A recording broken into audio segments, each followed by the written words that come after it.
that's on his head. Say each and every day is out or not is on his day. Cause 365 days a year. Till you're not is smoking that no joke. Let me tell you something sick and not redder than dead. The natty man scam, cannot be redder than red. The Cali man scam, cause this a Cali man scam. The Cali man scam, the Cali man a scam. Come make me up the bandy man, cause this a Cali man scam. I tell you about the Cali, it's a Cali man scam. And you know so me see that it's a Cali man scam. As some me really sick, come make me radically scam. Say no bother we no funny for the scam. I tell you about the lamb's bread scam, the lamb's bread scam. I tell you about the time we scam, the time we scam, the time we scam. And so the Cali man scam, the Cali man scam, the sexy man a scam, the sexy man a scam. The African herb, the African herb, the all kind of herb, the natty kind of herb, the natty kind of herb. Cause it's a Cali man scam, and Cali man scam. A Cali-man skank, so we love them in a rank. Cause it's a Cali, Cali, ain't no folly. Space and delegation on a key valley. And you got to hear me when I play no ball, no keeping up, no folly. Say, the Cali-man skank, the Cali-man skank, the Cali-man skank, in a higher wrong. We want to be the angel that the mansion. Yeah, in a Mount Zion, the Cali-man skank, the Cali-man skank. Lord God, the world of our wives is all the place. 1999, I can't want to say. Black people, let your anger not be pure and clean. Rally round the scene with the rain of green.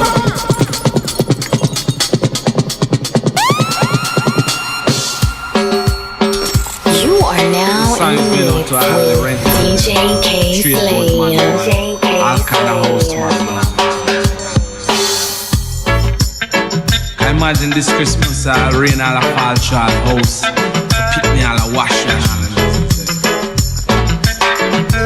On the first day of Christmas, my feelings wasn't good. I am broke, hard and broke. I don't know what to do this deal. On the second day of Christmas, my belly start to roll. Pick me out a door and I don't know what to really do. On the third day of Christmas, the rent man start to burn. Bailiff out a door and I don't know what to do this year. Fire, baby.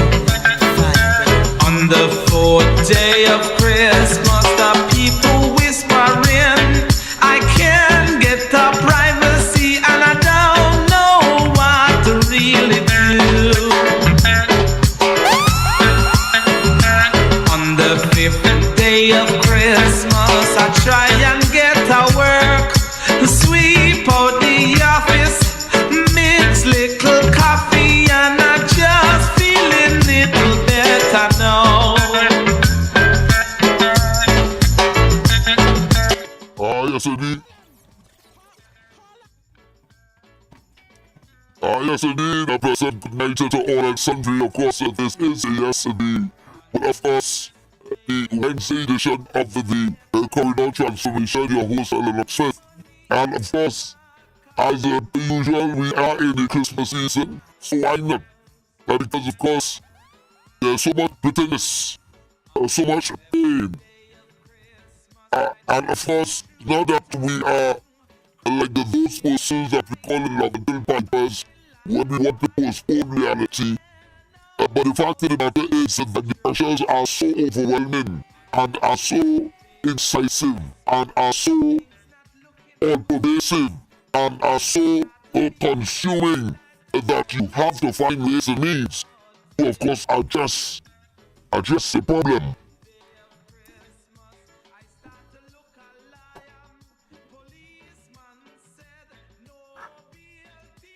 Yes, I realize that the voices seem to be problematic. Let me just address that.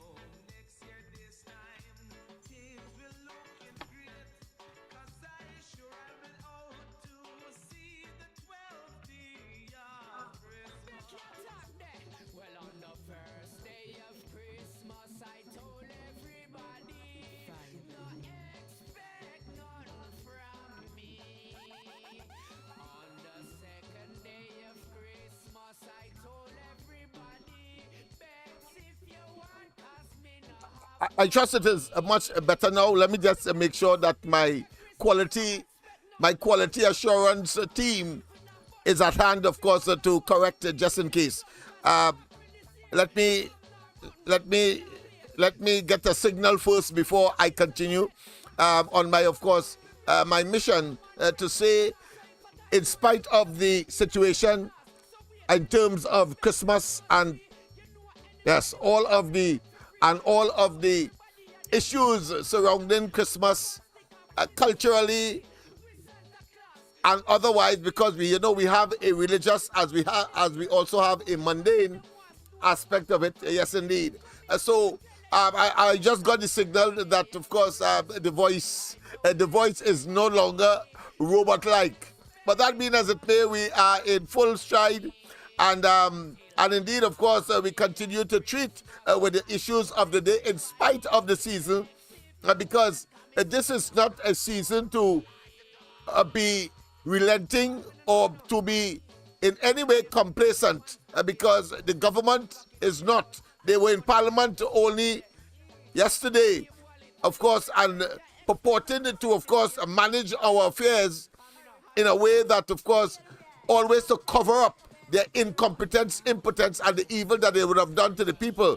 So, of course, now they are talking about property tax only in the area of residential for the corporations, not to the corporate ones. But they did all of that to get to the corporate, the big money, by, of course, hoodwinking the people and, of course, attempting to deflect. Attempting it, because I say attempting, because attempting is an incomplete situation, or put another way, in our practical case, is one where you could never fool us again. So the word probably is attempting to fool us, but we were never fooled.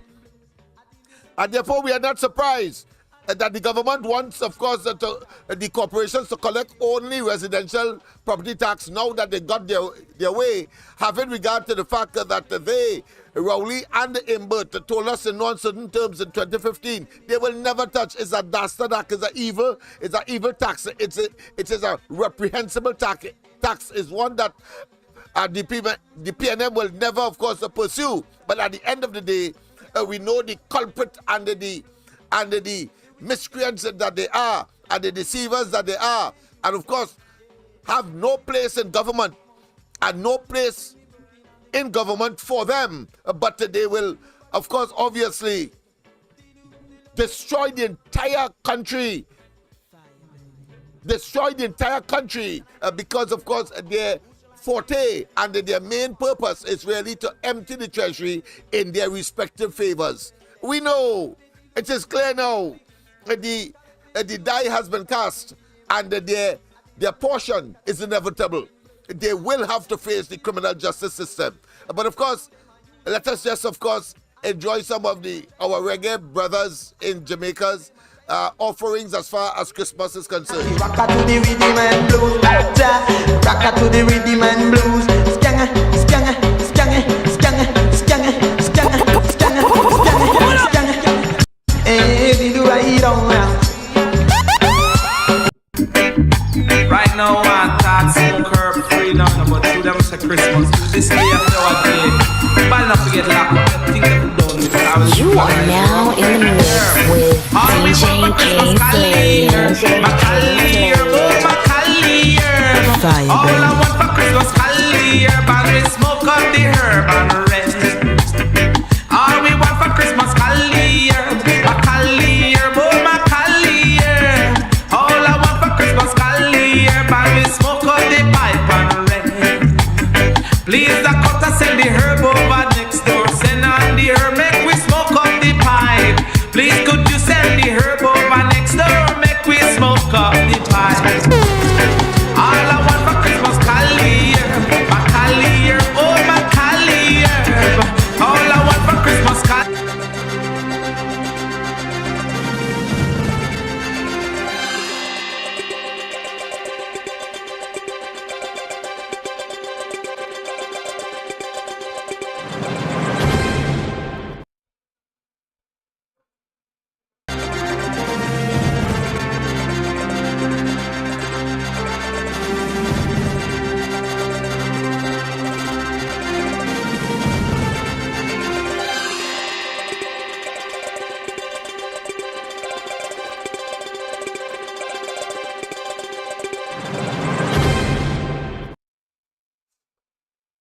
Yes, indeed, of course. Welcome back, of course, formally. I trust that you like the new intro. We will play that at the beginning and at the end, but usually at the end. But I thought I should have in regard, of course, to the presentation of that particular new intro to the, of course, corridor transformation, only delivered to me last night.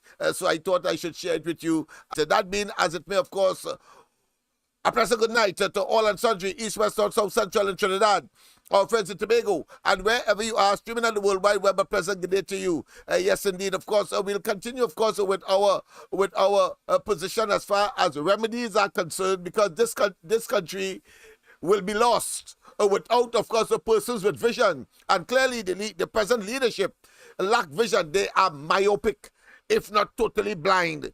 So they are not only short-sighted, but some can say that they are totally blind, and where they see, they have, of course, tunnel vision, meaning that they cannot see beyond, of course, their toes, because we have seen, of course, with the policies and programs, and, of course, only yesterday in the Senate, attempting, of course, to impose a situation because they failed to acknowledge that Trinidad and Tobago is woefully short of foreign exchange, and therefore they introduced a measure to try, of course, to bring back by providing incentive to exporters so that they will be able, especially in the non-oil sector, to of course, provide the foreign exchange that you and I need, because Trinidad and Tobago is basically an importing country. Our food bill is between $4 to $6 billion. Yes, $4 to $6 billion we import. I'm talking about US here. Or some say it may be in TT, so I will check that. So I out of an abundance of caution, but $4 to $6 billion nonetheless. And the fact of the matter is that is a huge sum of money, and to get it through, of course, the policies and programs introduced by this government clearly will not and has not manifested itself or provided the kind of a sustainable supply of foreign exchange. So, of course, small businesses, micro businesses are now reeling, and many of whom will be out of business all entirely come 2024. So, of course, what it brought for them at the new year,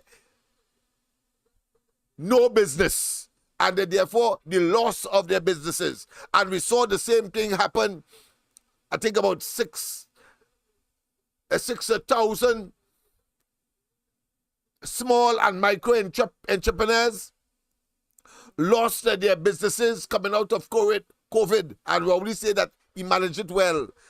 It give us that kind of hogwash and that kind of illusionary disposition that at the end of the day must catch up with you. And of course, their lies and deception are now, of course, falling into place and catching up with them, and they seem to be boxed in, and of course in a state where they cannot but of course unveil their shenanigans, their evil, their poor and of course incompetent way of handling the economy over the 8 years so far. But the fact of the matter is that we are reeling as a nation from poor management, for incompetence, from impotence, and the literal crash or crashing of our economy and the various sectors, major sectors that make up the economy of Trinidad and Tobago. We only have to look at the oil sector. We only have to look at the transportation sector.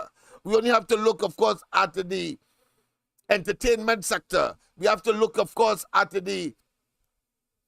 what I consider to be the refreshment as well as the eateries, if you want to call it that, the sales, marketing, export, I talk about transport. All of them have now been, of course, either struggling and hoping to survive or have been destroyed by an incompetent, reckless, brutal, and self-serving government led by a total and absolute dictator who himself is so damn incompetent that everywhere he went and everything he touches turns to the biblical pillar of salt. That is what is the reality of Trinidad and Tobago today. But I thought I should, of course, at the commencement, treat with outstanding matters that I was unable to do. Before, of course, we get back to the 1,000-page document that was given to Rowley, who, of course, have not responded. I don't need for him to respond. I will be, of course, presenting same to Kamala Prasad Bisesa and the UNC when they begin their exercise in, of course, treating and wanting to get information from the population in the spirit of reciprocity, so that people can contribute to, of course, this brutal and unrelenting crime situation that Rowley and they have instituted under their stewardship. I mean, it is abominable, it is wicked, it is evil, and it is, of course, unacceptable. We see everybody is vulnerable and everybody have been attacked, whether the toddler to, of course, the teenager, to the adults, and, of course, to even the senior citizens. Oh, what a shame. Oh, what a disgrace. Oh, what a tragedy that is Trinidad and Tobago. And if we do not hold the bull by the horn, this unrelenting, marauding, clueless, hapless, and wicked group of individuals, like a bull in a china shop, they will destroy everything in their path. And that is what they have been doing. Whether it is deliberate or not is irrelevant. We told them that we gave them a mandate, a social contract between the people and them under an umbrella called the PNM that is clearly a criminal enterprise, that they said that they are able to solve our problems. And, of course, they told us that they are the most experienced. They told us that they are the most knowledgeable. They told us that the past does not necessarily equal the present. But whatever they did in the past, they identified very eclectically the good that they would have done to, of course, promote their agenda and their dialogue. But, of course, what it turns out to be is, of course, a path to destruction if Trinidad and Tobago does not wake up. And as I have been saying, that the Diego Martin West seat must be the first seat to be called by EBC to, of course, go in the column of the UNC or its partner, depending on the configuration for the next general elections to be held ultimately in 2025. It may well be before. It may well be 2024 rather than 2025. And that being as it may, let us go back, of course, to the situation in St. Vincent. And I am not going to play the entire thing, but I think it's important, of course, that we understand the implications. And let us, of course, extrapolate some of the matters. Remember, Rowley played no part. But what we could assume, what we could surmise, what we could postulate is that he would have gone there to have a close-up one-on-one with Delcy and they, or together with that, it could be to show that I am present. Unless, of course, you believe I have abandoned you. Having regard, of course, to all of the realities and all of the overtures and all of the shenanigans and all of the missteps and all of the gestures that would have been made from Port of Spain, from this government to Venezuela, not recognizing, of course, the fact that Maduro is an evil man and has, of course, been doing a total and absolute disservice to his population and forcing them to leave Venezuela in their millions, over 4 to 6 million of them.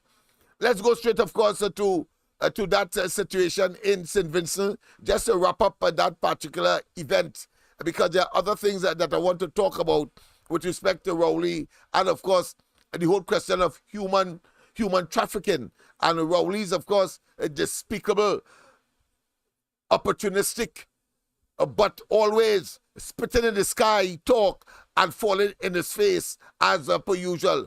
Of course, we have to describe the face, his ugly face. Ugly face, a face only a mother would love.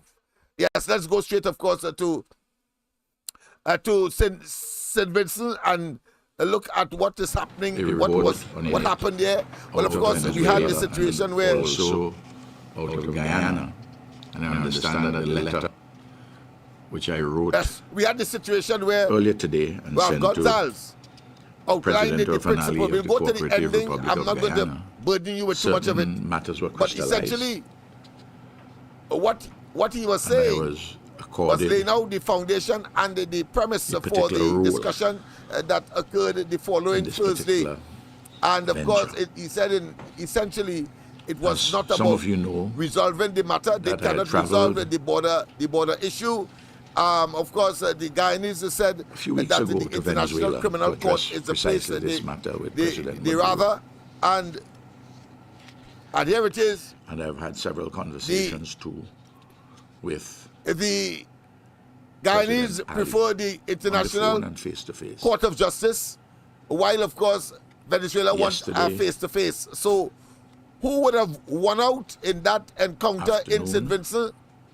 I don't think that anybody won. What has happened is that there was a physical encounter, the presence of both parties in a room across a table, full stop. So we wait to see the next rounds in, of course, Brazil, when, of course, this discussion, this so-called discussion, will continue. This morning. So I thought it was important, of course, to share that with you. I had discussions and let us see how that will emerge. Of course, the question of the dragon gas, and on which Rowley has placed his political and his government's credibility and his government's success on, it seemed to be in the balance as well.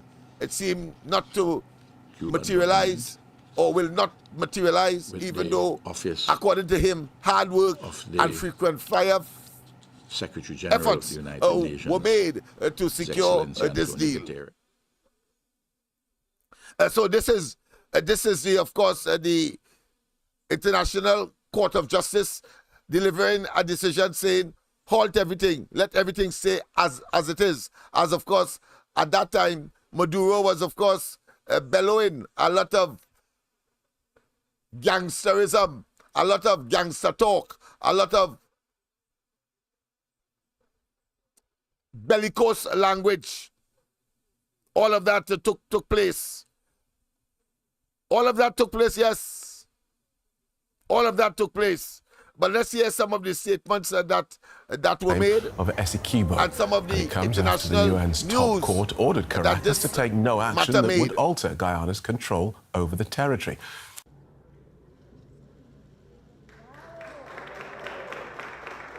And Venezuela's President Nicolas Maduro is calling for a bill to create a new province in an area administered by Guyana after voters approved taking over the oil-rich Essequibo region in a referendum.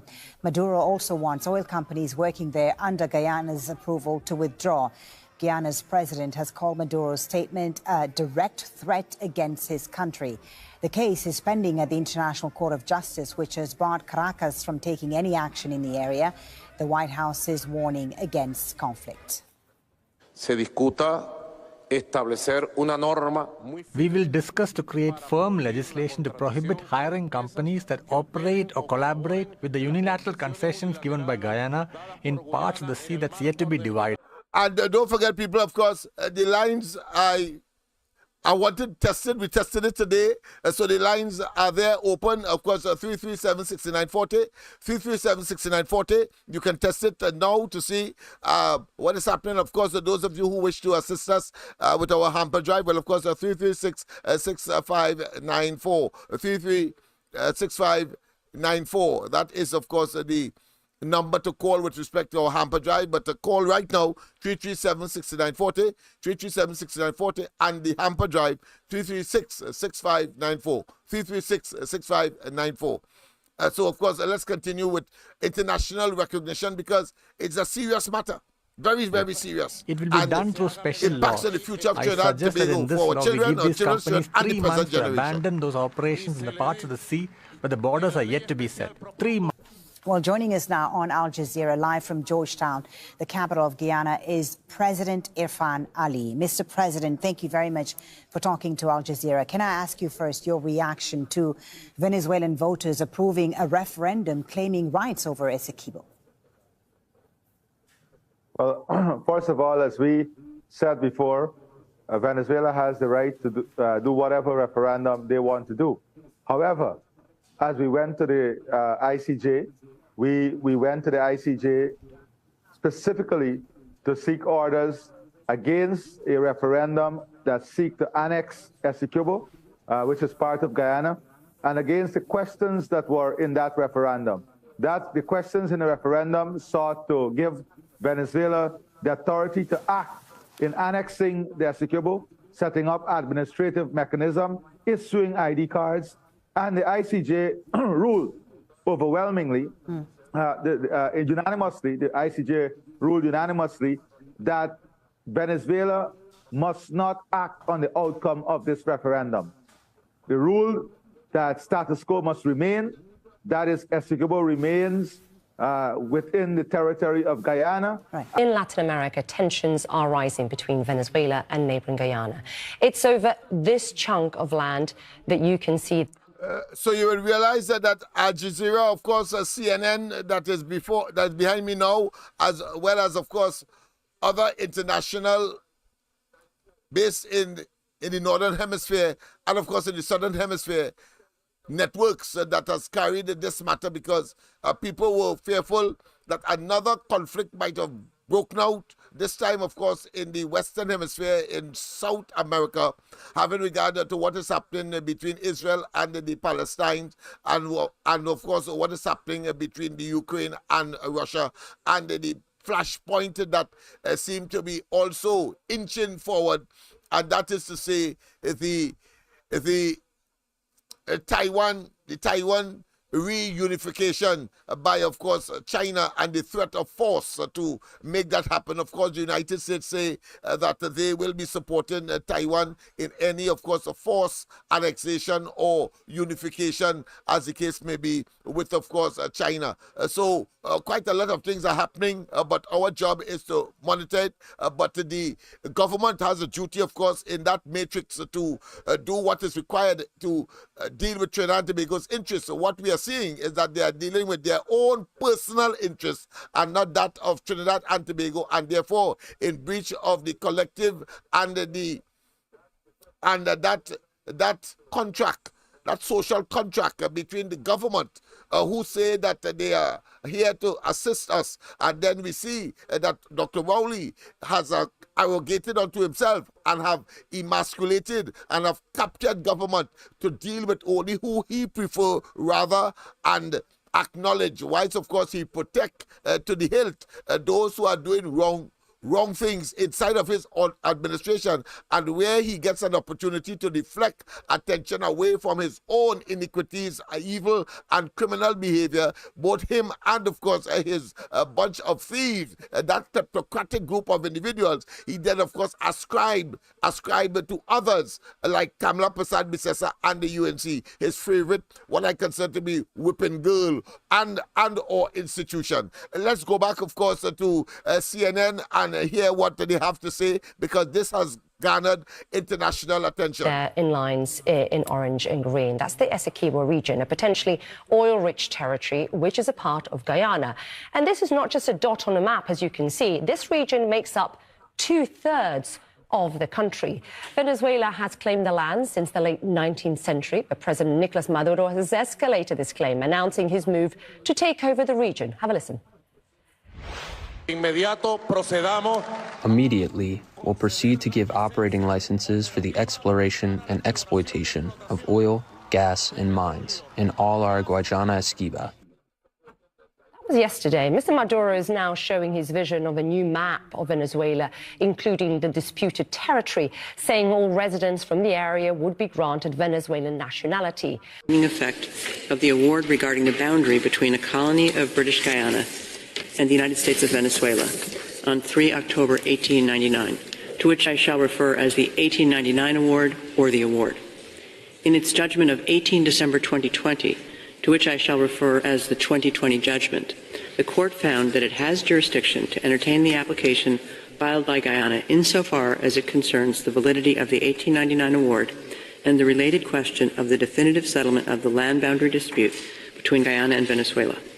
The court also found that it did not have jurisdiction to entertain the claims of Guyana arising from events that occurred after the signature of the agreement to resolve the controversy between Venezuela and the United Kingdom of Great Britain and Northern Ireland over the frontier between Venezuela and British Guyana, signed at Geneva on 17 February 1966, to which I shall refer as the Geneva Agreement.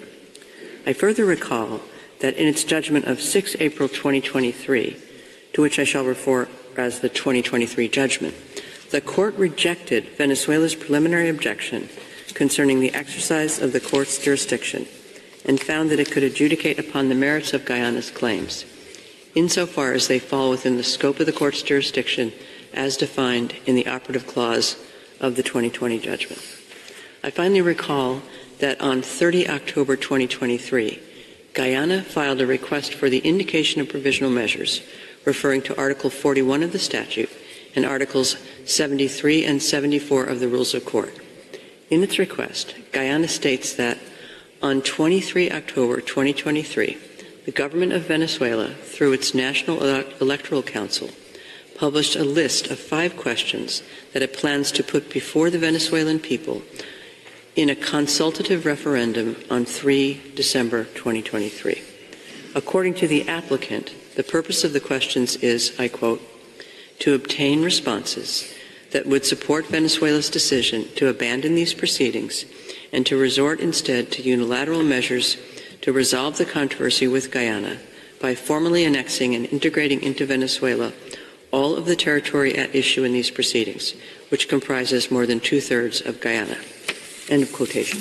Accordingly, begin the reading of the order at paragraph 13, dispute between Guyana and Venezuela, which dates back to a series of events that took place during the second half of the 19th century, when Guyana was still a British colony known as British Guyana. At that time, the United Kingdom and Venezuela both claimed the territory located between the mouth of the Essequibo River on the east and the Orinoco River to the west. In 1897, an arbitral tribunal was established to settle the boundary between British Guyana and Venezuela. In its 1899 award, the arbitral tribunal granted the entire mouth of the Orinoco River and the land on either side to Venezuela. It granted to the United Kingdom, in respect of British Guyana, the land to the east extending to the Essequibo River. Between November 1990 and June 1904, a joint Anglo-Venezuelan commission demarcated the boundary established by the 1899 award. On 10 January 1905, after the boundary had been demarcated, the British and Venezuelan commissioners produced an official boundary map and signed an agreement accepting inter alia the coordinates of the points listed were correct. On 14 February 1962, Venezuela informed the Secretary General of the United Nations that it considered there to be a dispute between itself and the United Kingdom concerning the demarcation of the frontier between Venezuela and British Guyana. The government of the United Kingdom, for its part, rejected that. Just in case you just joined us, of course, that is what I consider the summarized decision of the International Court of Justice with respect, of course, to the matter before it, which, of course, it has postponed for for deliberations and a subsequent decision. Final decision, but of course they have acknowledged that they are the correct jurisdiction or the correct court to ventilate and to adjudicate on this matter in spite of Venezuela's protestation Guyana, of course, brought the matter to the attention of the court because of the very rugged and brutal and, of course, anxiety-initiating utterances by Maduro and his cohorts, claiming that the Essequibo is Venezuela, and he wants to, of course, not only regularize the citizenship of those who would have occupied it since, of course, the demarcation and the rule since 1899, and again confirmed in 1966. Maduro wants that, and therefore they took the matter to court. And of course, as a consequence of that, Ralph Gonzalez took the bull by the horn, and I say replaced that which Dr. Keith Christopher Rowley ought to have taken place, even if it would have been on the Venezuelan side, because he would not have been considered to be a fair or viable or credible interlocutor or a mediator of high standard. But certainly, because of the unique relationship, I keep saying, between Venezuelan President Maduro and his Vice President Delcy Rodriguez. As you know, she came here under COVID, undercover, and then Rowley is yet to tell us what exactly she came for. But we had endless stories, as is normal for Rowley to tell us about the same thing. And of course, we will be looking at the different stories that he would have been telling us about the same thing tomorrow night. But of course, I just want to make sure that we conclude this aspect of it, and as we wait for the other meeting in Brazil sometime later. But in terms of Trinidad and Tobago's taking the initiative, Ralph Gonzalez has taken all of the wind out of Rowley's sail, and he was merely a spectator in St. Vincent on that first encounter between, of course, the president of Guyana, Irfan Ali, and that of the president of Venezuela, Maduro. Intention, asserting that the question had been finally settled by the 1899 award.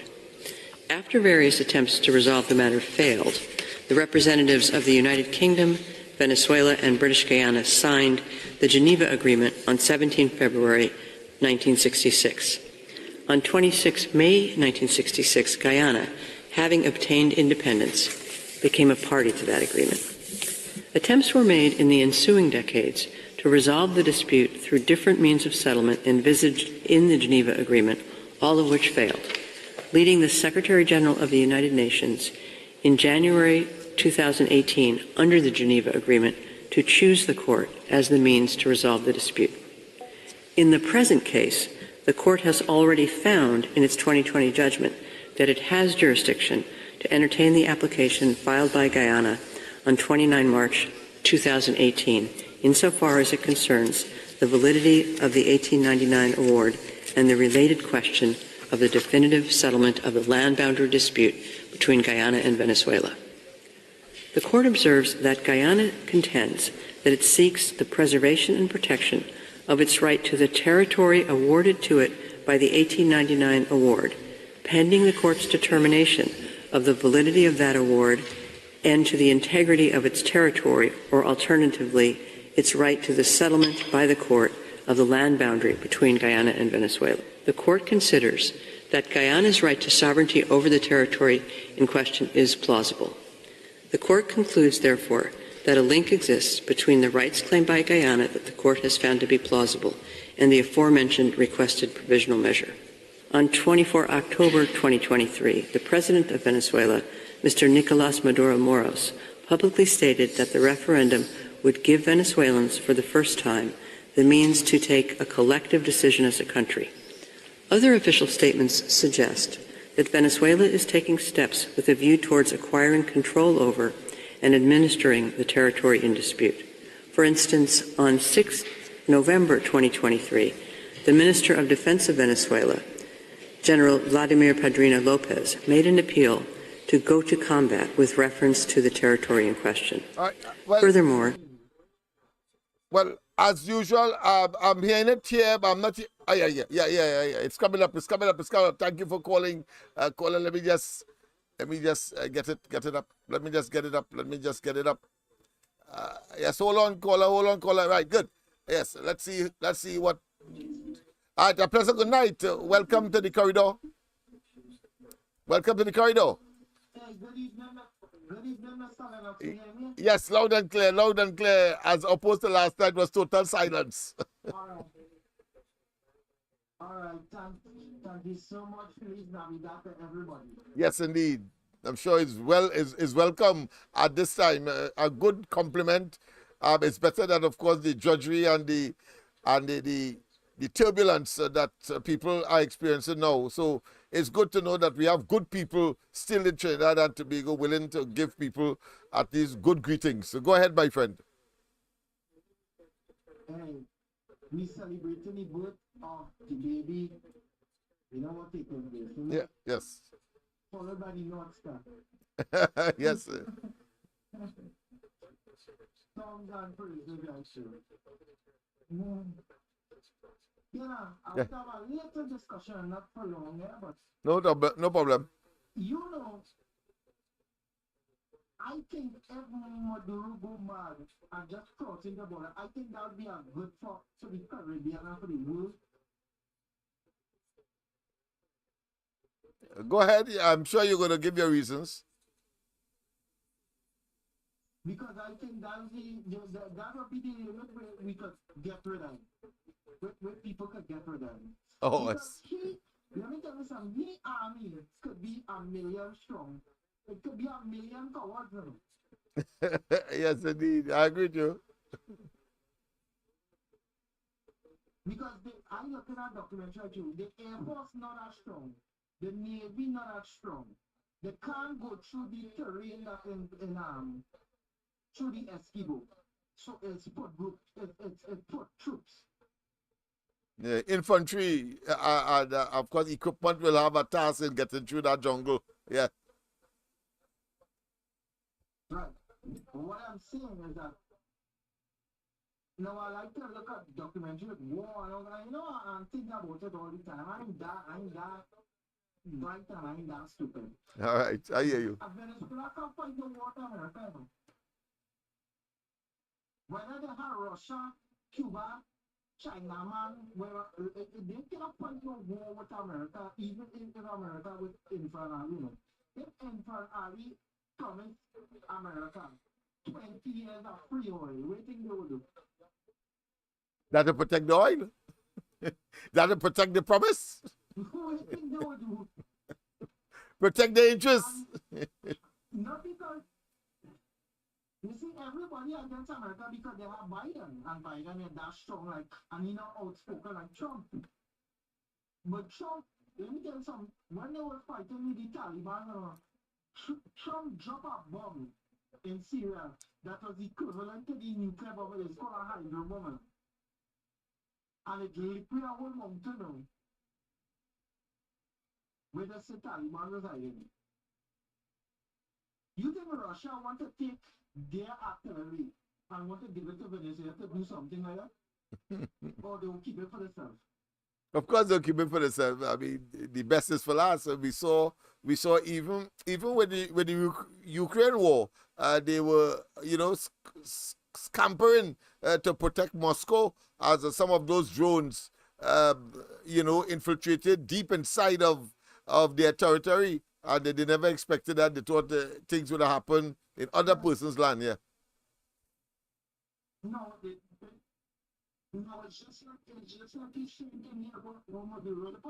Because Russia has a bigger population than Ukraine and they're more powerful. They want to, but look how long that war going on. And you can't overrun it up to now. Yeah, but you understand? Yeah. Yeah, and only committing more only more men afterward, the conscripting and all, as well as of course looking for equipment and ammunition with even North Korea, the one from Iran giving them as well, all the so-called rogue states. Right. But these people who are called dictators in the world, they don't learn anything or give anything unless they give something. China won't, if really something happen and Russia, if China can have Russia, you think Putin will want to give anything to China or give any? Is the only person they will come down to him or do to give something? You think they want? They say to me, people saying, "Oh, we break some one piece," but I feel it be the best thing on planet if Maduro cross the border. I hear you, my friend. You understand? Because you could have a million troops. They could be painted red, green, orange, yellow. They could be yelling with the rifles in the hand. One hydro bomb drop, or or let me say, high qualified air fighters from the U.S. Navy, from the airship.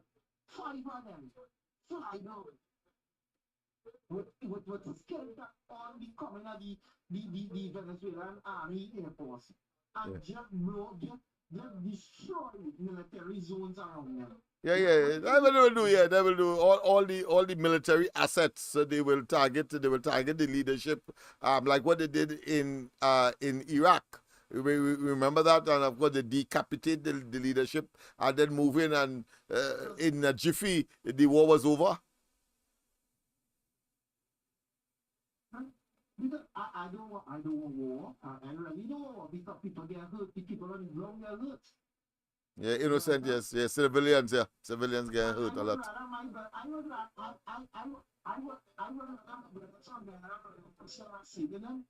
when Rowley would tell me, let me take care of the hood. When I want the Dominicans or whoever, yes. They were like saying, open all their houses to them.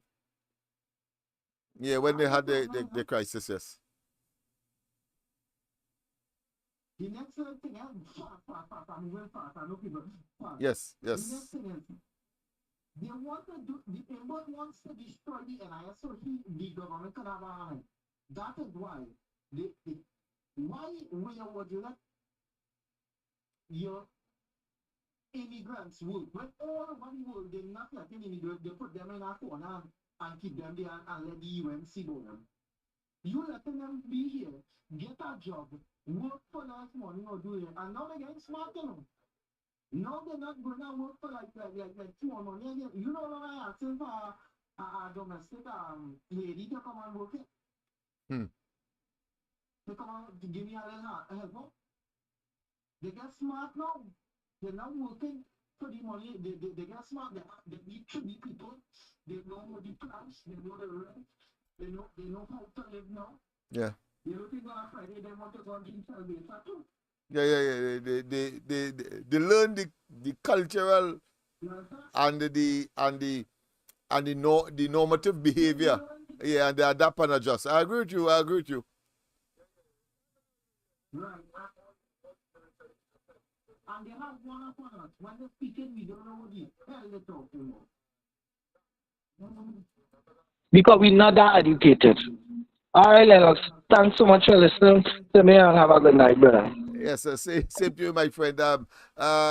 My apology. I think the speaker might have been a bit low, so you may not have heard all of his contribution. I assure you that tonight it will not reoccur. But that being as it may, let's continue, of course, with that video that we have on a sort of chronology and at the same time a synopsis as to what transpired, attempting to take shame out of their faces. And of course, as the song will say, they spit in the sky and it fall in the face. And of course, they continue to tell all kinds of lies. Venezuelan military officials announced that Venezuela is taking concrete measures to build an airstrip to serve as, I quote, logistical support point for the integral development of the Essequibo. End of quote. The aforementioned circumstances present a serious risk of Venezuela acquiring and exercising control and administration of the territory in dispute in the present case. It therefore concludes that there is a risk of irreparable prejudice to the right claimed by Guyana in the present proceedings that the Court has found plausible. The Court further considers that Venezuela's expressed readiness to take action with regard to the territory in dispute in these proceedings at any moment following the referendum scheduled for 3 December 2023 demonstrates. But of course, the Court in that segment of the decision was merely saying that the rights of Venezuela could be irreparably, or should I say hugely disturbed as a consequence of the referendum that was being pursued and the accompanying, what I consider warlike statements being uttered across the border by Maduro. They thought it was important to provide a provisional order that says that the status quo remain. That is to say, Guyana must continue to manage the Essequibo, and Venezuela must not do anything to try to threaten or in any way undermine that position until the Court makes a decision sometime in the future. As I said, in the meantime, Ralph Gonzalez of St. Vincent decided to intervene and become, of course, what I consider to be a recognized and viable and respected intermediary to at least have the parties speak, even though the substantive matter still remains, because Guyana's position is, I am not talking to Venezuela on the question of the Essequibo. Venezuela's position is that I am willing to talk to Guyana, but I am not going to recognize or pay much attention to the International Court of Justice. So there is a dichotomy and a fundamental difference in position, but at least they were brought together in order, of course, to smile and shake hands, as you would have seen from the video. Let's continue. That there is urgency, in the sense that there is a real and imminent risk of irreparable prejudice to Guyana's plausible right before the Court. So they talk about irreparable prejudice and plausible rights. Big talk, legalistic language, but the fact of the matter is, what they are saying is that Venezuela poses a threat to Guyana by the referendum and by the utterances, the oratory expressions are saturated, pregnant with gun talk, and of course, intention to, of course, use force to get it, and the Court says no. Gives its final decision. The Court concludes from all of the aforementioned considerations that the conditions for the indication of provisional measures are met.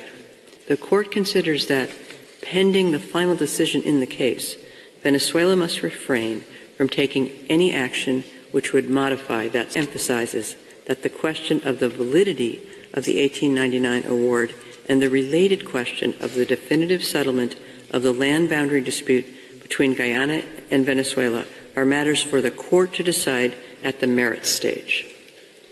The Court recalls that Guyana has requested it to indicate measures aimed at ensuring the non-aggravation of the dispute with Venezuela. When indicating provisional measures for the purpose of preserving specific rights, in the current case, having considered all the circumstances, in addition to the specific measure that it has decided to take, the Court deems it necessary to indicate an additional measure directed at both parties and aimed at ensuring the non-aggravation of the dispute between them. For these reasons, the Court indicates the following provisional measures. 1.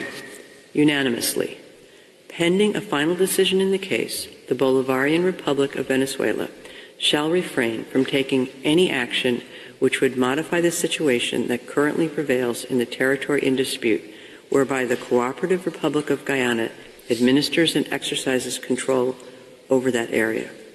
2, unanimously, both parties shall refrain from any action which might aggravate or extend the dispute before the court or make it more difficult to resolve. Good evening, ladies. So that was the decision of the court. And of course, as I said, Gonzalez took the initiative with the acquiescence of the CARICOM, of which his country is a part, but he is also the chairman of another hemispheric grouping that comprises a part of Latin America and the Caribbean, and therefore members of the CARICOM. It is called, of course, CELAC, the Community of Latin American and Caribbean States. And of course, it manifested itself organized in a hurry, but of course a lot of preparation clearly would have gone under both the Venezuelans and the Guyanese commended the arrangements and the efforts. Of course, it was also attended by CARICOM present chairman Skerrett, the man in this picture, and of course you see him sitting at the head table, even though clearly she was invited, but does not hold any significant position. And of course, the president of Brazil, his representative was at Rowley, who of course Apron Brown told us somehow they play a backroom in truth. He probably met with Maduro and Delcy to talk, or his presence there demonstrates that he has not abandoned the Venezuelan government. And that is how the cookie has crumbled in that regard. But let's continue with Gonzalez's statement before,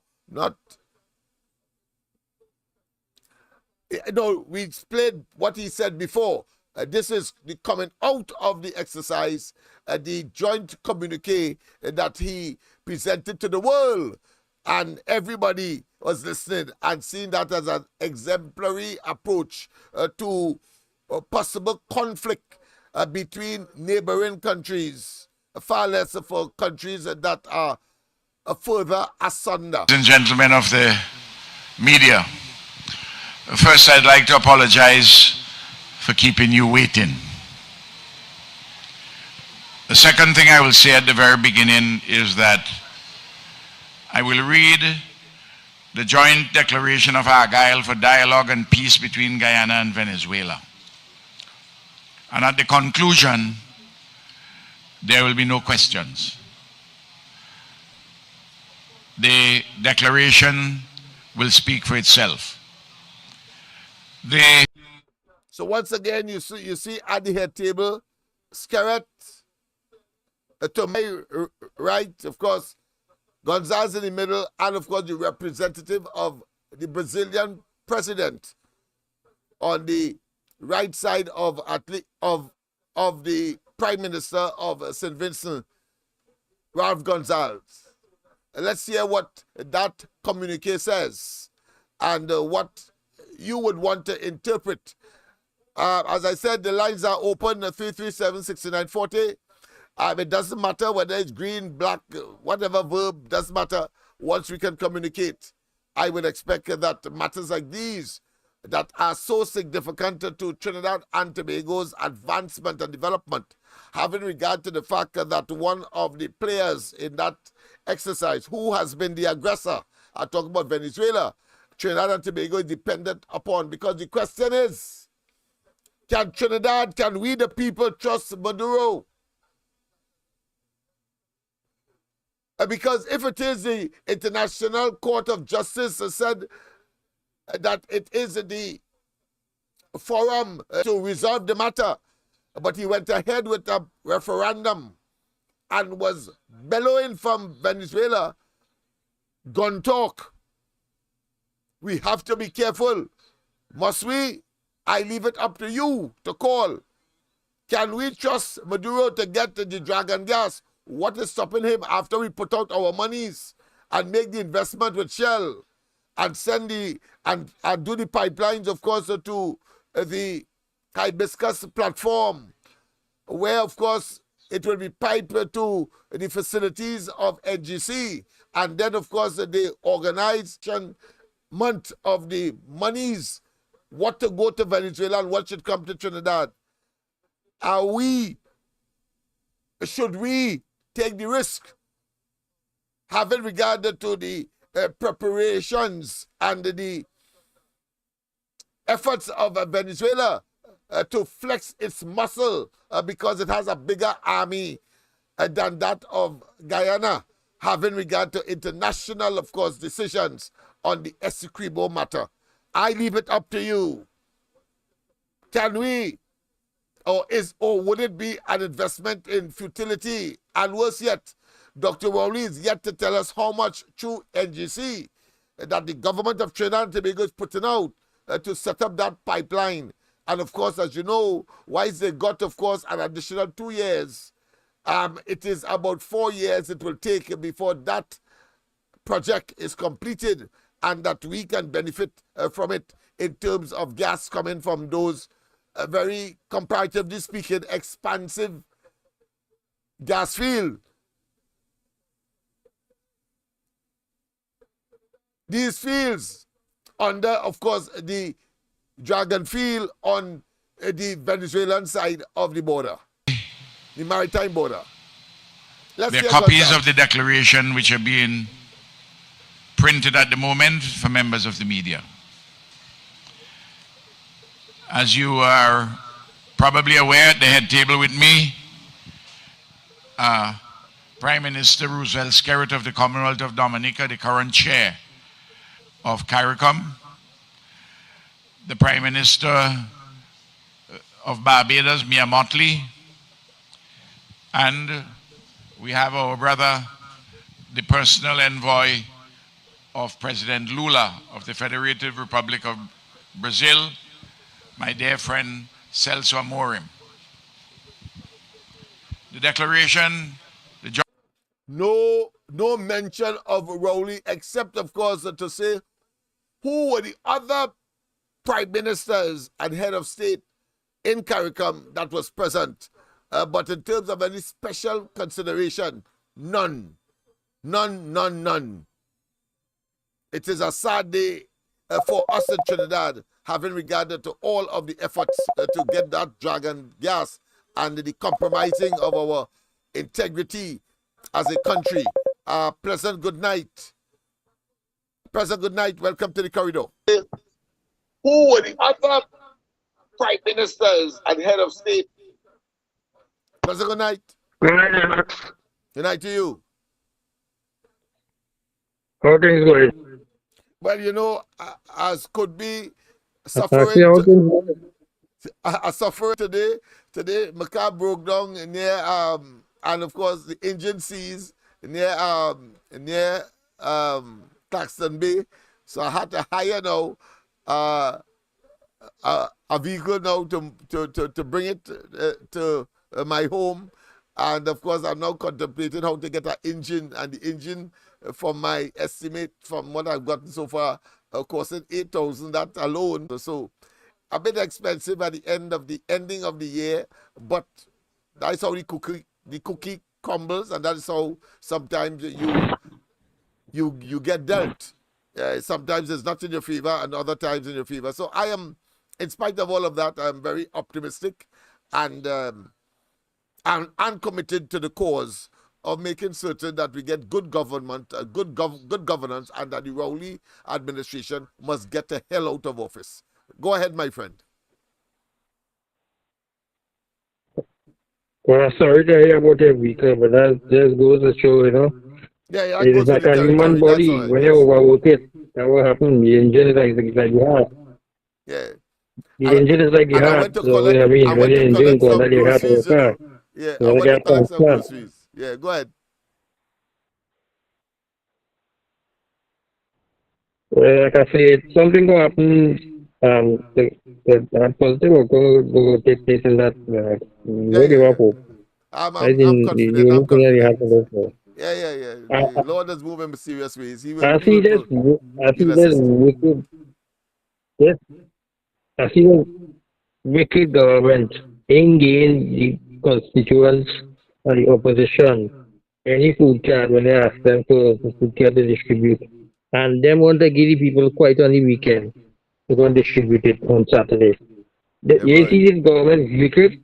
Them should have done give out all of these food cards since last week for these people to get these things. What them really free people living on by? And all the Is that good for them, you know? Yeah, and all the hullabaloo by them Rowley. not Them people ain't getting money yet. Some teachers probably get tomorrow. Of course, we'll try to find out how much teachers got their money because they said it was supposed to start getting it from yesterday. Yes, I want to go get next year. From yesterday next So, I mean, they're trying to probably business people too, you know, because of this student. Yeah, that is what happened there. Yeah, because but at the end of the day, if they want toilet to get toilet money so they could spend it. That way you tell them, you know, I'll bring the tape. You tell them, I want to get all the money so I can spend it. Yeah. Spend it, we ain't telling them they have additional taxes coming in the month of January, you know, that the government going to bring on the people. Remember, he was on record saying he was going to put, you know, property tax and this and that, and he and him was thinking like canary, you know. Like if that's the gospel according to the two of them. And they implemented these kind of nonsense on people. I think we're talking about some residents up in Westmore challenging some of the payments they have to make. And he like a fall, falling well, that is very that is to be to be seen because people will have the challenges and we will take it to the court and we will give them the right figures in the end. I think we're gonna stupid improvisation on it, bringing on people and charging people X amount of money and then you expect them to be everybody, you know, everybody should have challenged that. Every single body should challenge every one of the property tax payment they have to pay. And let me see if they have enough time to litigate all of them matters. Yeah, so let's shut down everything they would be able to collect they've a lost cent. in space. They are lame duck government, government that shame to lie down because they're simply afraid that what will beset them subsequently is that there will be a plethora of necessity of investigations, criminal investigations against them for the disaster that they have brought on Trinidad and Tobago. But go ahead, my friend. I see another person trying to call.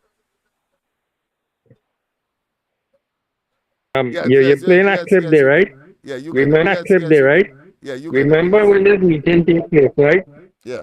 With Maduro and the president of Guyana, right? Lennox?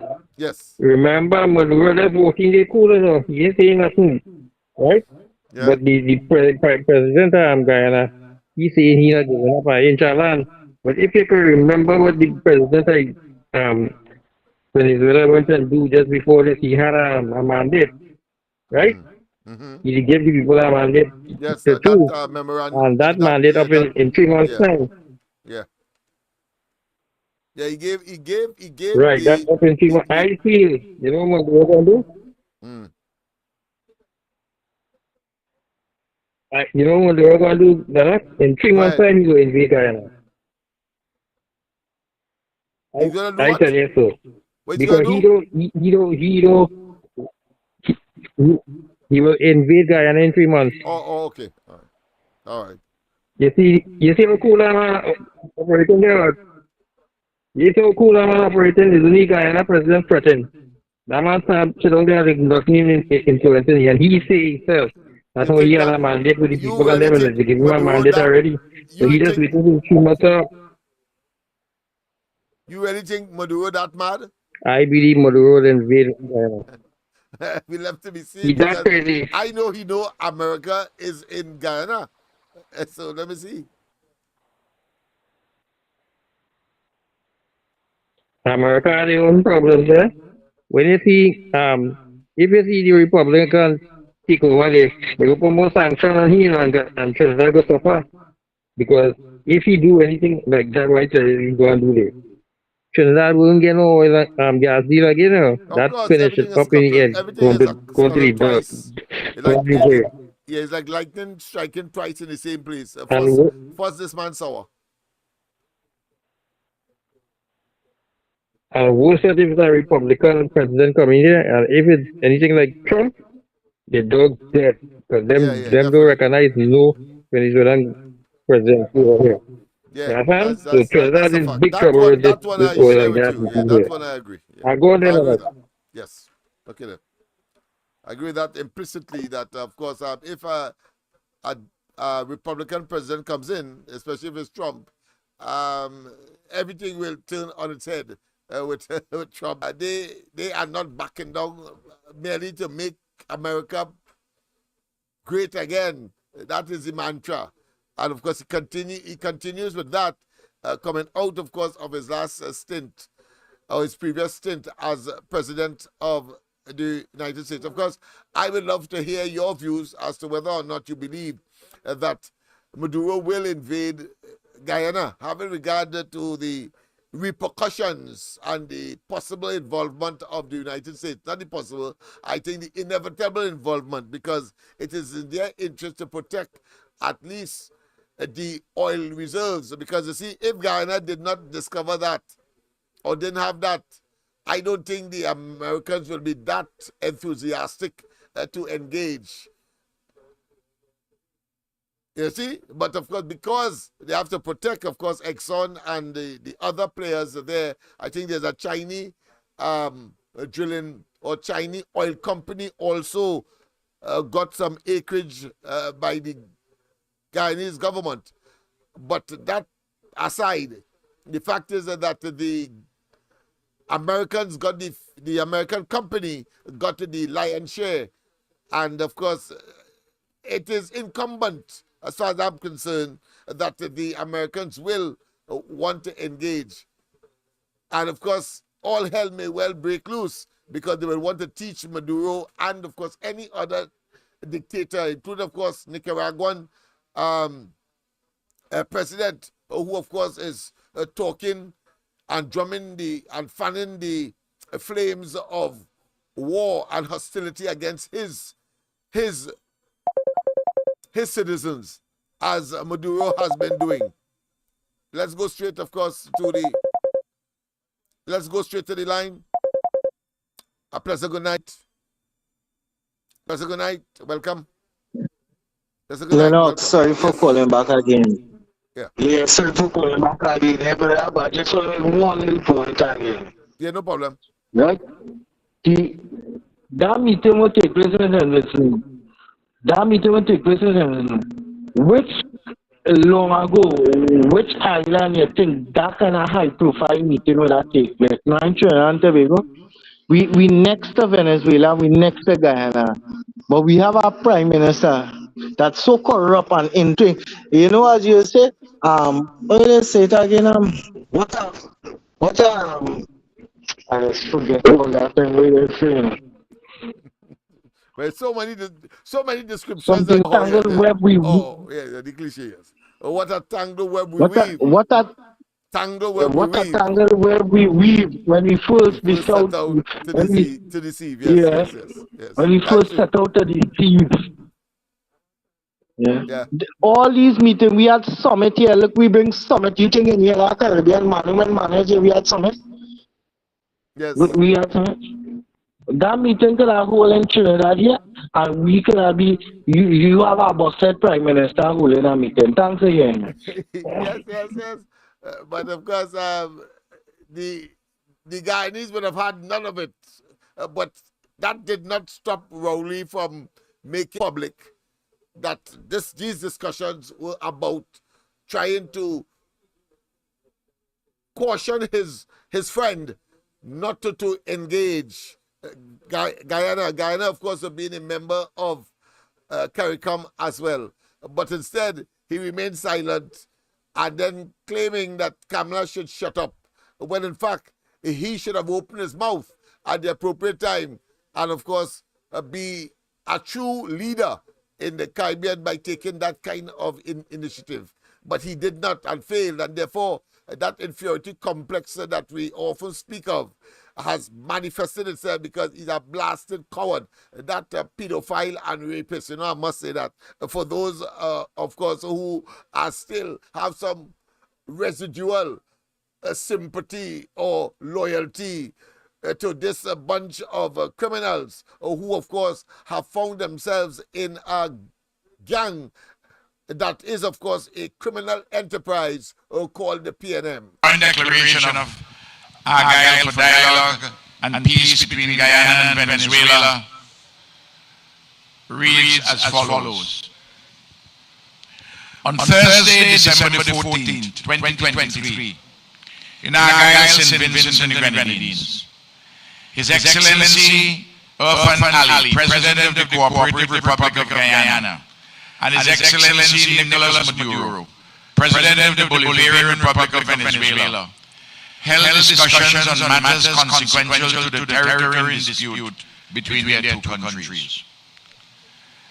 These discussions were facilitated by the Prime Minister of St. Vincent and the Grenadines and pro tempore President of the Community of Latin American and Caribbean States, CELAC, Dr. the Honorable Ralph E. Gonzalez, and the Prime Minister of the Commonwealth of Dominica and Chairman of the Caribbean Community, CARICOM, the Honorable Rupert Skerritt.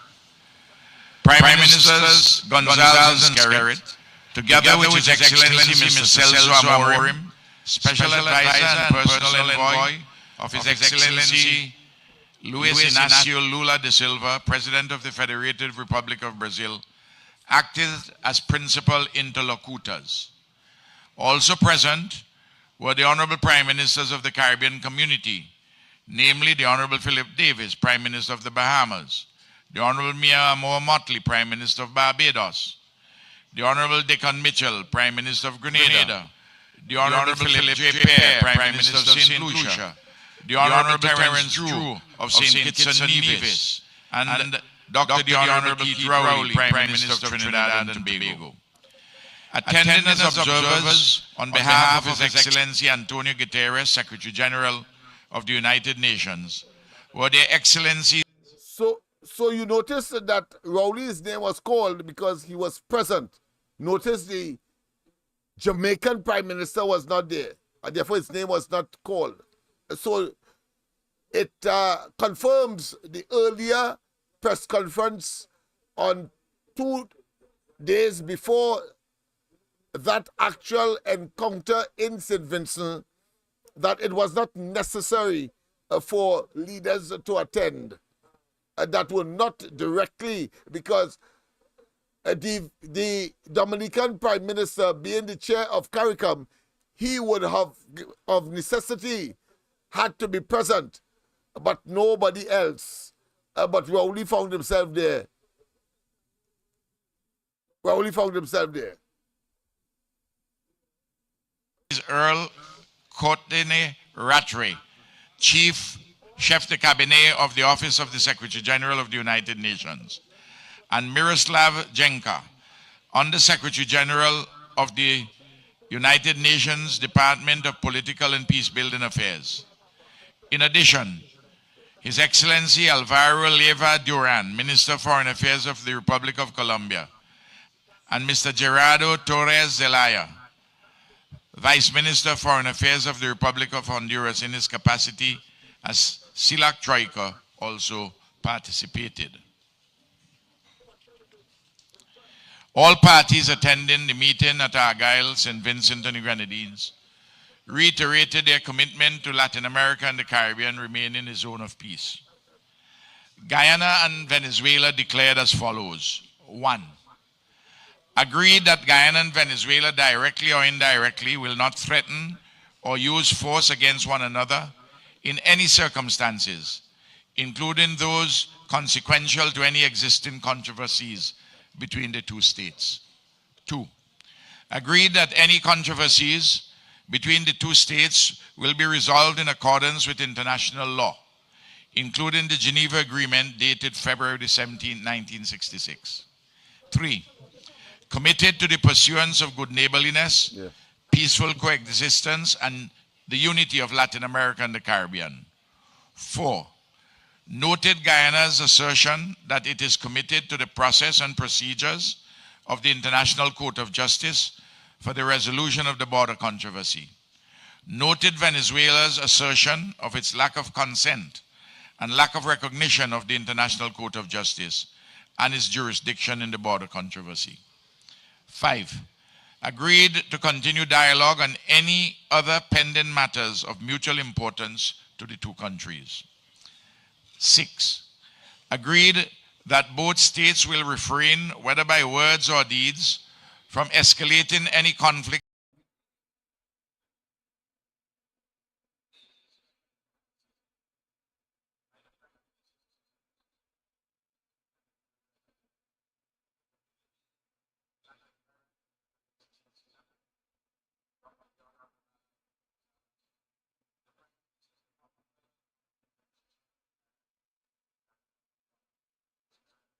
So there we have it, people. Those were the positions taken and the outcome of that meeting in St. Vincent, hosted, of course, by the Vincentian Prime Minister. A wonderful job indeed. We're going to have an opportunity, of course, to expatiate and to, of course, clarify certain aspects of that particular communique. And as I said, another meeting is scheduled for Brazil. Another meeting is scheduled for Brazil when, of course, other matters of a non-substantive issue will be discussed. Other regular neighborly issues as opposed to the Essequibo matter, because as far as Ghana is concerned, their position is they will await the decision of the International Court of Justice. In spite of Venezuela's skepticism and attempts to have a direct one-on-one to negotiate with Guyana directly, the sharing or the decision, but of course, to unilaterally go into the area and take it over and annex it to Venezuela existing landmass, well, of course, they have agreed. And if there is one thing that was accomplished by the Vincentian, of course, accord or the meeting, was that fact that everybody agreed to hush, not to talk violence, and not to act violently. You know what I say? I say that everybody agreed to hush, not to talk violence, and not to act violently. So I think those are that is the major takeaway from that particular exercise. That being as it may, I have one or two other matters that I want to talk about tonight, and that I hope that you will, of course, use the opportunity to call. Don't forget, share. Don't forget, of course, like. But you can call me at 337-92480-337-69. Why am I saying the old number? Sorry about that. 337-6940. 337-6940. That's the number to call me now. And of course, if you want to provide some assistance to our Christmas hamper program, well, of course, 336-6594. 336-6594.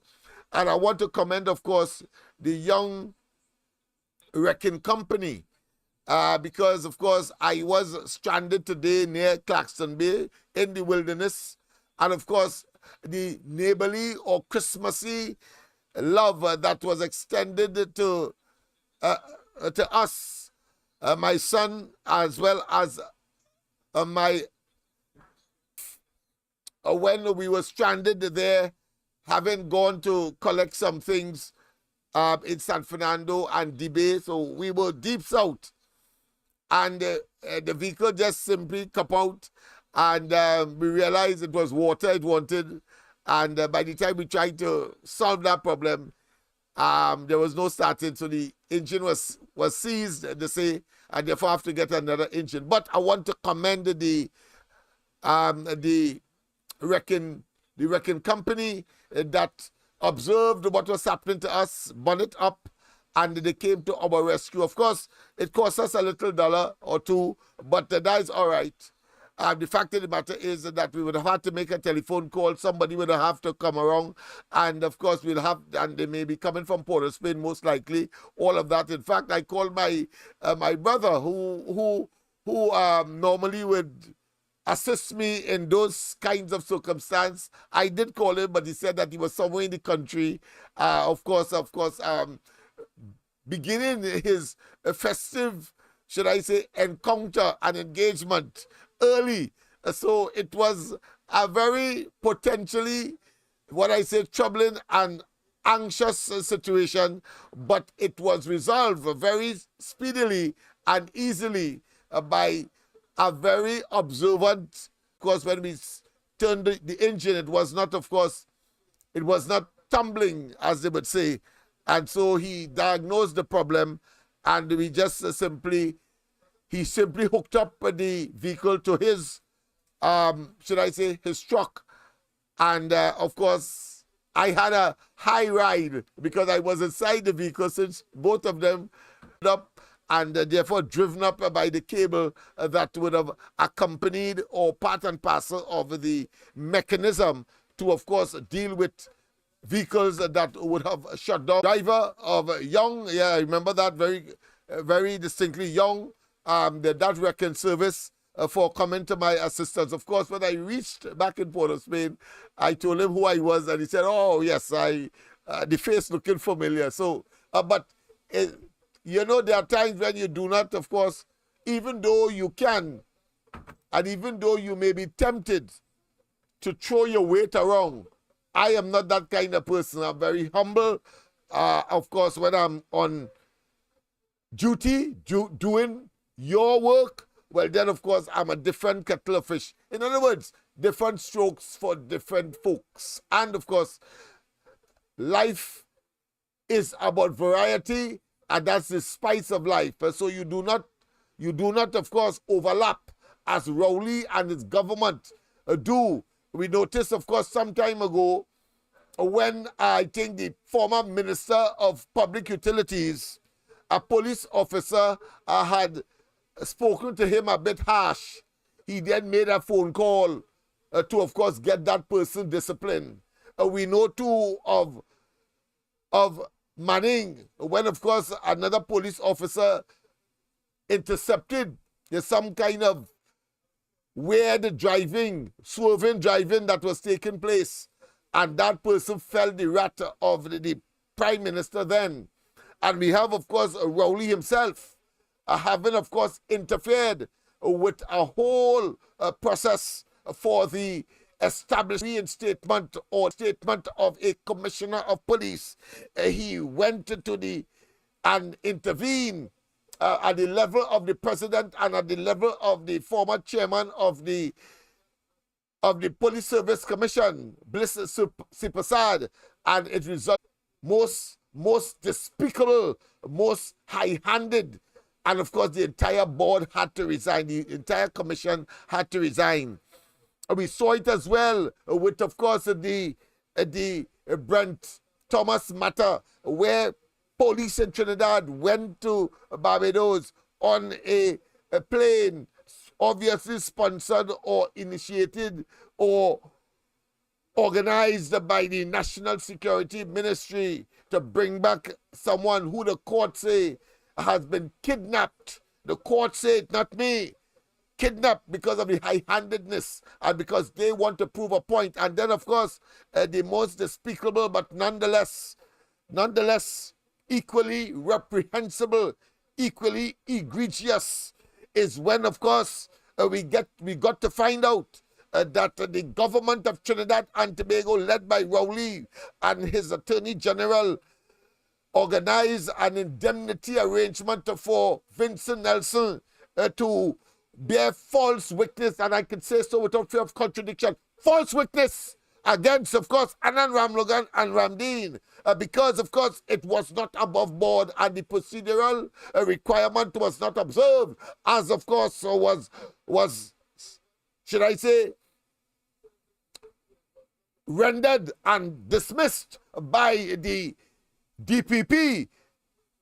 The DPP said, no, this was an underhanded set up by the Rowley administration, and therefore he withdrew the criminal charges against Anand Ramlogan and Ramlin, and all we are waiting for now is their response. And you notice they're still unsatisfied with that defeat, Rowley and they still want, of course, to be malicious and vindictive. They still wanted to pretend that somehow they will score a victory, as they have, of course, had to absorb and accept the defeat at the Privy Council when they went to the court with their tenuous and paltry majority, 22 seats only, and say that local government elections must be postponed. And when, of course, the adjudication and the final court of appeal made their decision, it was a high-handed and evil decision by the Rowley administration to undermine our democracy, as we have seen when, of course, he was not satisfied with the 6-6 arrangement in Tobago and decided unilaterally, and as Prime Minister, he boasted in the Parliament that he has a job to break the tie, and he went to the Parliament and, of course, introduced and instituted 3 additional seats on top of the 12 that was there, because he was satisfied that he has to get an unfair advantage. And what was that? What was the support or the conspiracy that he initiated in that particular instance? What he did, he of course invoked the authority of the EBC to go to Tobago and then divide up PNM preferred or PNM established electoral districts to form that 3 additional seats. And at the end of the day, it is not karma, because but it is divine intervention that created the situation where he ended up with only 1 seat. He lucky he get a 1 seat. Has replaced, of course, the disgraced former Attorney General. Are talking about, of course, the man who disowned his own children. Al-Wari, he shouldn't be worrying. Al-Wari replaced, of course, by Lymore, who lied in an American court. They're very, very meticulous and sensitive and, of course, strict with liars. They call them, of course, perjurers. Well, he now decides, under the office of the Attorney General, which he heads, Lymore, decides now to go after Ramlogan. Ramlogan, not his former co-charged legal mind, not Ramdeen. He goes after, of course, Anand Ramlogan and saying that he should pass back all the money that he got as salaries as Attorney General. You see, fast and out of place. You see, these fellas want to be dealt with extremely serious. You understand the asinine nature of that so-called vindictive and wicked, malicious, only because they hold the office. A bunch of cowards, you know. I am aware, and it is a standing joke in Laventille, in St. Barb's, when, of course, a long-time Bajan called Sir hit Rowley 1 slap on the steps of Balize House, and he had to take it. But today, because he holds the office of Prime Minister, and because he is protected by the system that and the legal requirements to, of course, protect that office. The officer, not he, the office. He will tell Roger and them, don't threaten me. And he will, of course, issue threatening and belligerent as well as belligerent and bellicose as well as misogynic statements to all and sundry who he believes he can, of course, manipulate and, of course, totally and absolute grind into the ground. But I tell this vagabond, Rowley, I tell this scum of the earth, hold your tail. You blasted rapist and pedophile. You are no good. And you should be already signing the reference book or the notification book of someone charged and convicted of rape. Charged and convicted of rape. Yes, you sycophants and you apologists. Yeah, every day he will get that until he gets the hell out of office because he is in my space. I am a citizen of this country. You are citizens of this country. If you do not want, of course, to speak your mind, well, I will speak it for you because I know that conscientiously and subconsciously you are, or you wish that you could say what I am saying. But of course,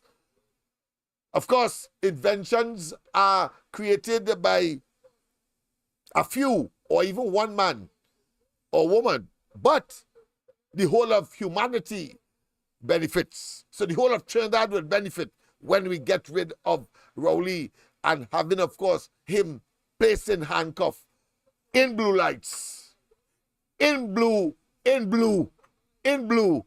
of course, that part of the penitentiary, that part of the jail for the not only corrupt, not only criminalistic, but a man that clearly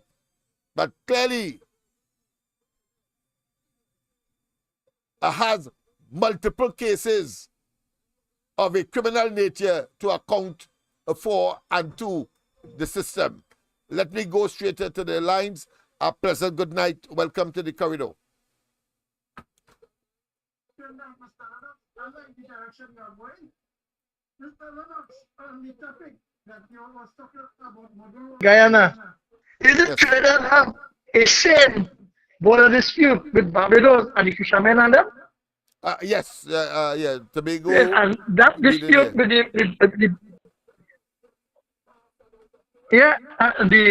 the Barbados Territorial Economic Zone. Yes. Where Trinidad is saying that how much nautical miles is ours, and Barbados is saying how much is out their one. Yes. So it's something that where now remember Maduro is in the middle of nowhere, and he has to pass through other people's land, trespass, to get to where he want to claim because he owns the lands. So Ras Gonzalez see that since he been the chairman of the secretariat, he is now telling Maduro what it is in for me, because to give him passage to come to the Caribbean Sea to go down to the Mexico. And you see what the Brazilian president did. He tell him no, he said, you cannot come to Brazil and do nothing. What it is in for me. Yes. Right? So they now negotiating with he for the betterment. And they have no stake in nothing. It's just that the oil and gas for their own self for manufacturing. And they are knowing what they want for their country and for themselves. But Rowley know what he wants for his own personal gain and for himself, not for the people. That's right. And this next thing with Nilan Masi group are holding. Oh boy. It has so much that their deceased people in the mortuary done in forensic lab. Why they don't go down there and correspond and try to make themselves one with them and they save all $1 million US? So I was wondering if they was staying in Uganda for the man who come and do the witchcraft with the same deceased. So I wonder if that money going down there now to keep the supporters of them, that they had to help, as we said, local balance to this, because apparently that was they want to say that is the secret to success. So let me unite and let the people come together and take this topic and be united and get the PNM out. Have a nice night and a happy season in Jesus' name. Yes, same to you and your family as well, my friend. Thank you very much for that wonderful contribution. Yes, indeed. So people, I mean, that's a topic by itself. That necromancy and of course supernatural and of course incantations and all of that obia and voodoo. We will call it here in another place, and they call it, of course, looking for insight into your soul and, of course, your ability to, of course, express yourself so as to make money for Neil and Marcy. Let me not go further. I will deal with that as a separate topic because it is simply bizarre. It is simply horrendous. It is simply mind-boggling and mind-blowing. But of course, the two areas that I want to conclude tonight with, because we're already 4 minutes past 10 o'clock. And the two things I want to conclude tonight with is the whole question of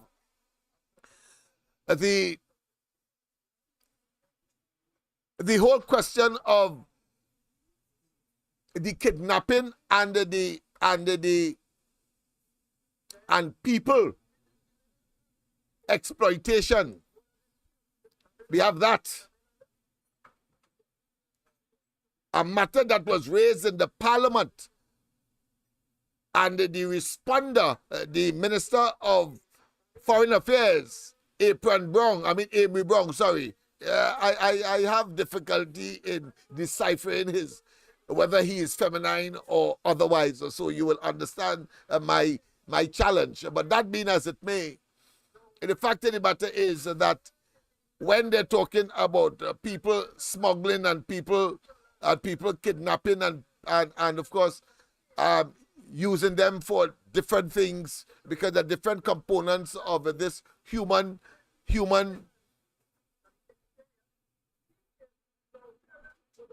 should I consider to be human business, the selling and the purchasing and kidnapping and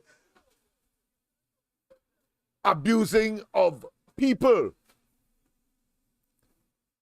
I have a difficulty because the American report to which Wade Mark referred to in the Parliament, the minister could simply tell us that, listen, I have not had sight of that document and therefore cannot respond as to whether or not Trinidad and Tobago is making strides as far as human trafficking is concerned. And therefore, the premise on which the question was based, because I do not have any information, then I cannot respond. I have a problem with that because I could remember earlier this year, if not late last year, but most likely it's earlier this year, Dr. Rowley was posed a similar question. And he said in non-certain terms, because the Americans were, of course, saying that Trinidad and Tobago may have to be reduced under the three-tier system that they have. Trinidad will remain on the second tier, which of course is doing but not enough to curb the human trafficking. And Dr. Rowley gave a very concerning response by telling us that he heard that the Americans were concerned about government officials engaging, of course, in human trafficking. But when he, Rowley, investigated it was referring to the opposition and not his and members of his government. I have a serious problem with that.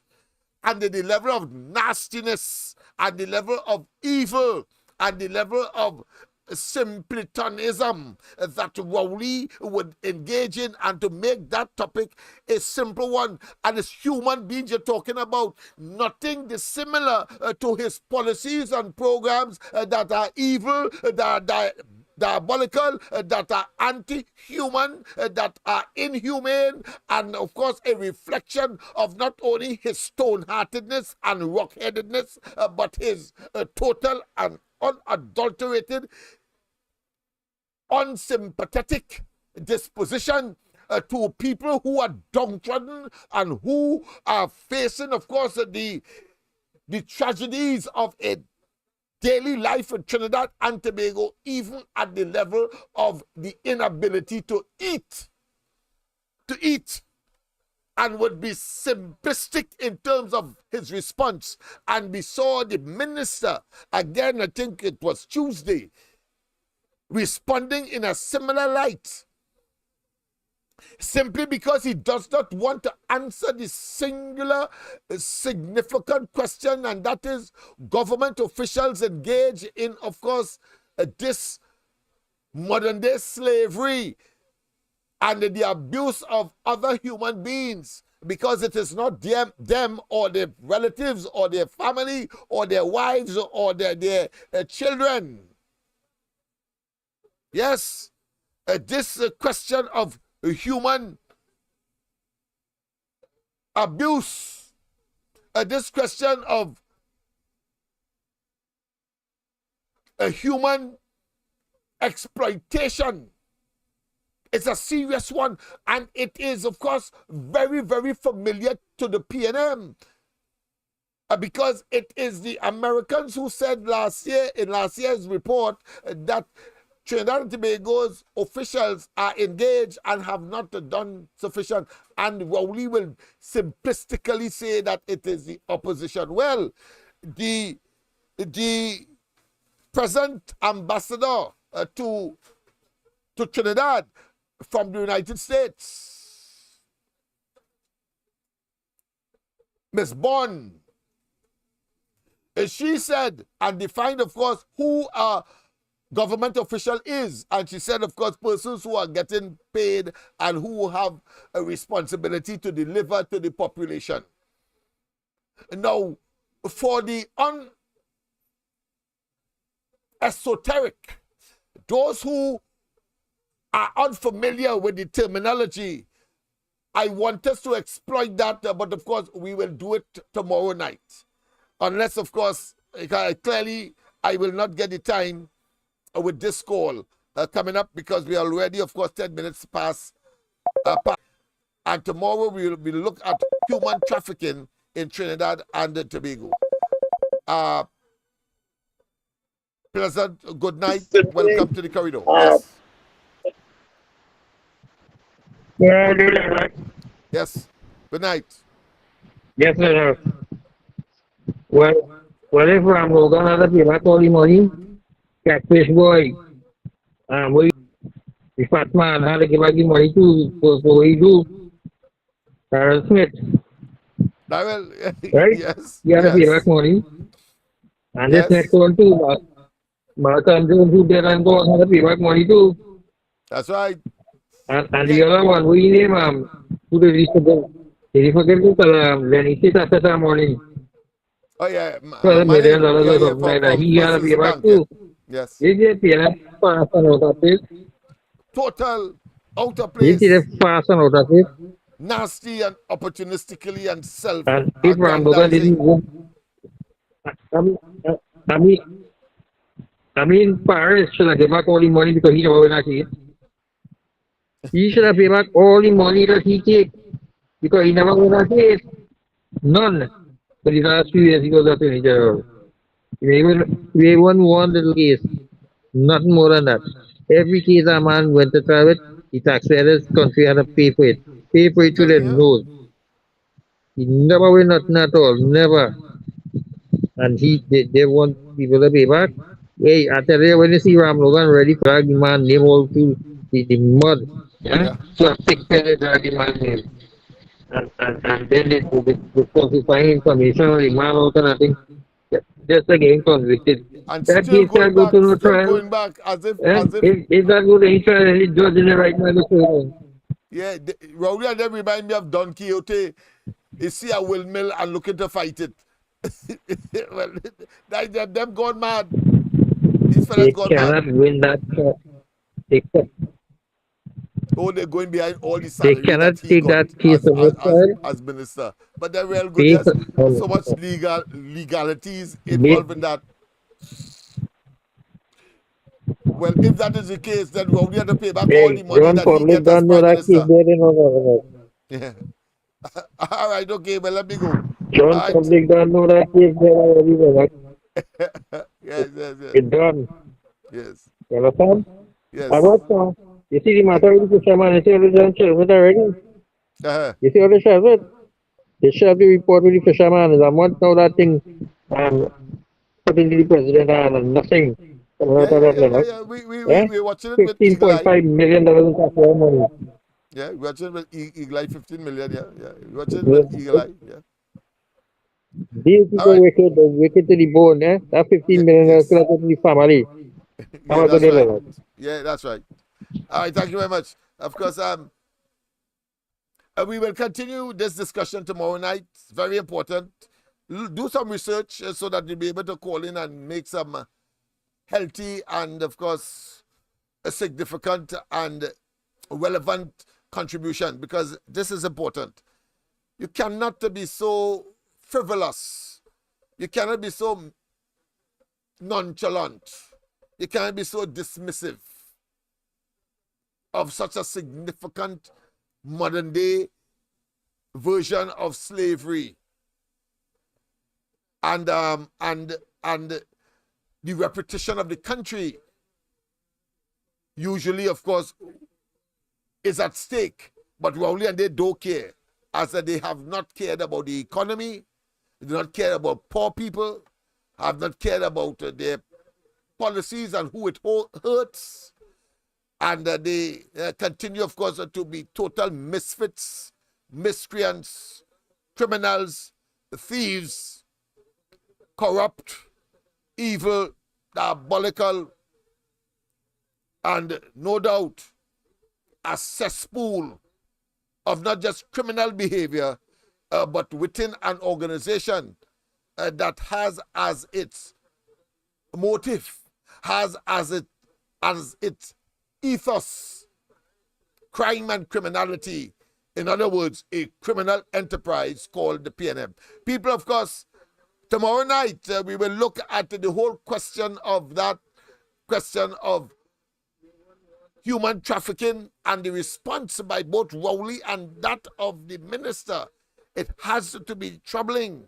And of course, we will continue, of course, to look at solutions because once again, communities such as Laventille have been able, of course, to address the problem of crime and criminality, socio-economic and psycho-cultural realities over the years. But for the PNM that has been in office for too long, and the leadership within the community, particularly where politics is concerned, and if they attach their political wagon to the PNM, one would have expected that major initiative in favor of Laventille and the East-West corridor would have come out of PNM, but instead the leadership, opportunistic as they are, incompetent as they are, turned it to and reverse it so that the people of the East-West corridor are seen as only a vote bank for them to manipulate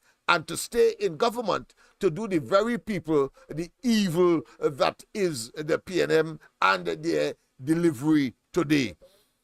That being as it may, have a wonderful rest of the night.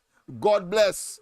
And of course, don't forget tomorrow morning, Andy, Mikey, and myself, as we continue, of course, to treat with the issues of the day. Don't miss it.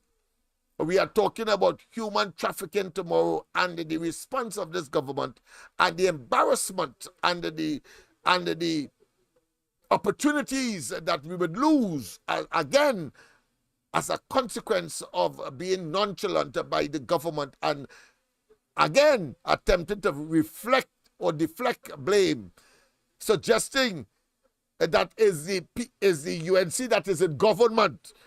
The report saying that government officials are engaged in trafficking, but Rowley want to make the world believe, and you and I, that it is the opposition that the report referring to because they are the ones in government. The man has gone totally berserk. The man is an absolute lunatic, and as I said, of course, to be and must be, of course, found guilty as charged for his sociopathic position. And I'm talking about in a recidivist context. Multiple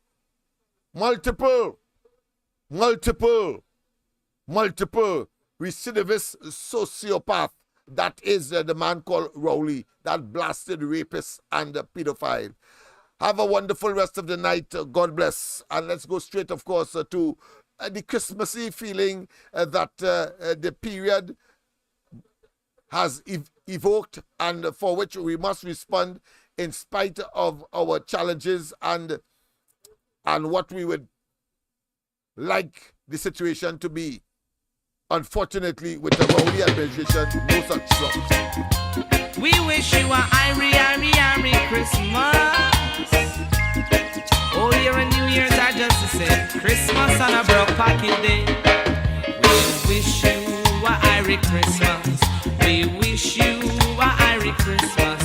We wish you a Irie Christmas and a dance all New Year. Great tidings, Natty Jane bring you. Great tidings, Natty Jane bring you. Great tidings, Natty Jane bring you. And a dance all New Year. We skank and rock it to the rhythm. We rock and we rock the rhythm. We scrub and we rub and we do wise. And a happy dance. We bring you a Irie Christmas. We bring you a Irie Christmas. We bring you a Irie Christmas and a dance all New Year. You love up, you rub up on a Christmas. You rub up, you scrub up on a Christmas. You rub up and you dub up on a Christmas and a dance all New Year. We wish you merry, merry, merry, merry Christmas on a broke pocket day. Not even 1 cent to buy a little toy. We dance and rock it to the ice ones. We rub it and scrub it to the ice ones. We rub it and dub it to the Christmas. On a broke pocket this year. Everybody gonna jump and a shouting. Everybody gonna jump in and a shouting. Everybody gonna jump in and a shouting. And Ben Johnson dear, we wish you a Irie Christmas. We wish you a Irie Christmas. We wish you a Irie Christmas and dance all do. Everybody in the dance all singing. Everybody in the dance all rocking. Everybody is skanking and a rocking. And a broke pocket dear. We rub up and a scrub up and a skanking. We skank and a rocking and a moving. We move and a rocking and a dub wise. And a happy New Year. We wish you a Irie Christmas. We wish you a Irie Christmas. We wish you a Irie Christmas and a happy dub wise. We wish you a Irie Christmas. We wish you